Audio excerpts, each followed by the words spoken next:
गया है कि नौकरियां में भी पासवान जाति से कई जाति आगे है, फिर भी महादलित और दलित जो बना था उसमें पासवान जाति को नहीं शामिल किया गया। क्या कहना है सर, जैसे कि पासवान जाति के साथ भेदभाव किया जा रहा है, क्या कारण है? आप भी पासवान जाति से संबंधित। देखिए, ऐसा है, इस एक परसेप्शन बनाया गया था नीतीश सरकार के द्वारा और उनके जो कुछ ऑफिसर थे, ये परसेप्शन बनाया गया था कि बिहार में दुसाध जाति सबसे आगे है, और ये परसेप्शन बना के लोगों के बीच में ये भ्रम पैदा किया गया था कि दुसाध जाति दूसरे जाति का हक जो है छीन रही है, जिसके आधार पर उन लोगों ने समाज को अलग थलग भी कर दिया और बहुत से नौकरियां हुई, जैसे शिक्षा मित्र हुआ, टोला सेवक हो गया, विकास मित्र हुआ, उससे पासवान जाति को अलग थलग कर दिया गया। ठीक है, अब जो नीतीश सरकार ने जाति जो गणना कराया है, अभी गणना मानने की जो रिपोर्ट आया है, वो रिपोर्ट ही मुख्यमंत्री नीतीश कुमार के मुंह पर तमाचा मार रहा है। मुंह पर तमाचा इसलिए मार रहा है कि अभी गरीब परिवारों का जो प्रतिशत सरकार ने जो रिपोर्ट भी दिया है, तो उसमें से पासवान जाति से 4 जाति का गरीब परिवारों का प्रतिशत जो है कम है। मतलब 4 जाति जो है पासवान जाति से अमीर है। उदाहरण के तौर पर जिसे रिपोर्ट जो बताता है, जिसे दुसाध जाति का गरीब परिवारों का जो प्रतिशत है 39.36% है। ठीक है, अब आगे आइए तो पांद और स्वासी है, वो 36.43 है, उनमें कम गरीब है। पासी है, उसका 38.14% है, ये भी पासवान से तुलना में अमीर है। धोबी है, उनका 35.82% है। मतलब कहा पासवान 39.36 है और धोबी जो है 35.82 है। चौपाल जो है 39.30% है। तो देखने से स्पष्ट हो गया कि जो सरकार का जो रिपोर्ट है वही बता रहा है कि पासवान जाति से 4 जाति का गरीबी का स्थिति बेहतर है। बहुत ज्यादा अमीर लोग, 4 जाति के लोग ज्यादा अमीर हैं। उसी तरह से आप सरकारी नौकरी के आप देख लीजिए, तो सरकारी नौकरी में स्थिति जो है, सरकारी नौकरी का जो क्षेत्र में जो रोजगार है, तो उसमें आप देखिएगा कि 8 जाति का बेहतर पोजीशन है शेड्यूल कास्ट। मतलब शेड्यूल कास्ट में 8 जाति का बेहतर पोजीशन है पासवान जाति से। तो जैसे दुसाध जाति का रोजगार में, सरकारी क्षेत्र में रोजगार का जो प्रतिशत है उसमें 1.44% है।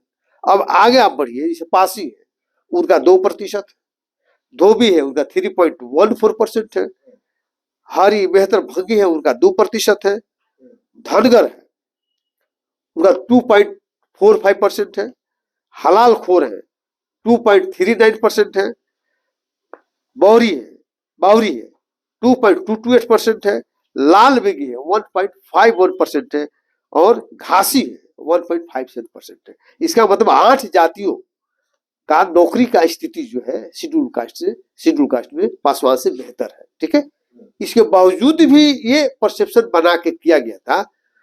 तो अब तो स्थिति स्पष्ट हो गया कि सरकार ने जो परसेप्शन बनाया था वो फर्जी था, नकली था, कल्पनातीत था। अब जब सही आंकड़ा आ गया है तो सरकार को अपने नीति में संशोधन करना चाहिए और जो दलित महादलित का जो बनाया गया है उसको समाप्त कर देना चाहिए। हालांकि हम ये नहीं चाहते हैं कि जो सबसे आगे है उसको आप छठिए। पासवान को तो जो जितना करना था कर दिया। मैं ये नहीं चाहता हूँ कि पासवान जाति से ऊपर है चाहे जो सबसे जो आगे है नौकरी के क्षेत्र में, या तो उसको आप अलग थलग कर दीजिए, क्योंकि अलग थलग करने का संवैधानिक कोई राइट आपको नहीं है, उसमें वर्गीकरण नहीं हो सकता है। हम सिर्फ इतना चाहते हैं कि जो आपने वर्गीकरण किया है उसको आप समाप्त करिए और उसके अलावे सबको एक करके तब आप जो भी निर्णय लेना हो आप लीजिए। ये मानने की स्थिति है। आपने अभी बताया कि कुछ बहालियां जो है उसमें पासवान समाज या दुसाध समाज को छांट दिया गया महादलित के होने के कारण, महादलित नहीं होने के कारण। क्या सरकार अब कुछ ऐसा निर्णय लेगी कि जो क्षति हो गई है इस समाज को, क्या उसको पूर्ति करने के लिए कुछ नया स्कीम लाएगी या लाना चाहिए? सरकार को निश्चित रूप से उन्होंने जो गलती किया है उसकी क्षतिपूर्ति जो है पासवान समाज को करना चाहिए। पासवान समाज के लिए जितना उन्होंने क्षति पहुंचाई उसकी क्षतिपूर्ति करना सरकार का नैतिक दायित्व है। अन्यथा ये माना जाएगा कि इन्होंने कल्पना के आधार पर, फर्जी डाटा के आधार पर और मान लीजिए फरेब के आधार पर पासवान जाति के साथ इन्होंने अलग थलग करने का मान लीजिए कि षड्यंत्र किया। षड्यंत्र नहीं किया, उसको लागू किया, जिससे पासवान समाज बहुत पीछे चला गया। तो खैर उससे मतलब नहीं है। अभी सरकार को चाहिए कि जो उनके साथ अन्याय हुआ है तो उसकी क्षतिपूर्ति सरकार करे। दूसरा, ये वर्गीकरण को समाप्त करे। ये सर, सब क्या वर्गीकरण संवैधानिक अधिकार है बिहार सरकार का? क्या संविधान के अनुरूप किसी भी वर्ग तैयार किया जा सकता है जाति के आधार पे? बिहार सरकार को इस तरह का है अधिकार?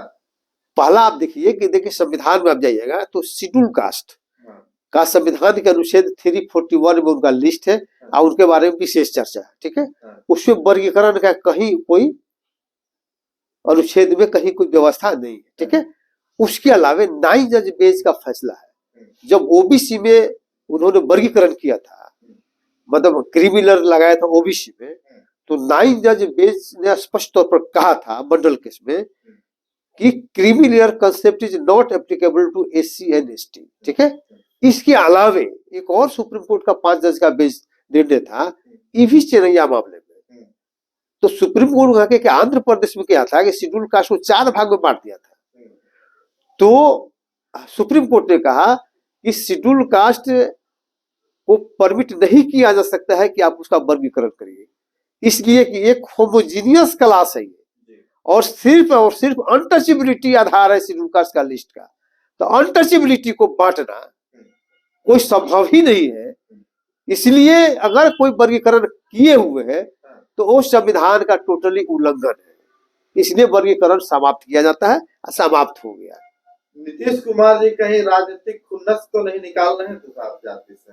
तो हो सकता है मे भी, चूंकि दुसाध जाति के खिलाफ इस तरह के मान लीजिए कि बिना आधार का, बिना सर्वे का, बिना रिपोर्ट का मान लीजिए अगर निर्णय लिए हैं तो निश्चित रूप से वो गलत मान लीजिए कि साबित, क्योंकि उन्हीं के रिपोर्ट ने उसको गलत साबित कर दिया है। तो अब तो उसको अपनी गलती के लिए क्षमा नहीं मांगना चाहिए पासवान समाज से और उसकी प्रतिपूर्ति करना चाहिए, सत्यपूर्ति भी वो करना चाहिए। और मकसद हम लोग का ये नहीं है कि आप पासवान जाति को उसमें शामिल कर लीजिए, कुछ जाति को उसमें से हटा दीजिए, उससे मतलब नहीं है। मतलब ये है कि वर्गीकरण जो आपने किया है टोटली असंवैधानिक है, गलत है, उसको समाप्त कीजिए। ठीक, धन्यवाद। Thank you.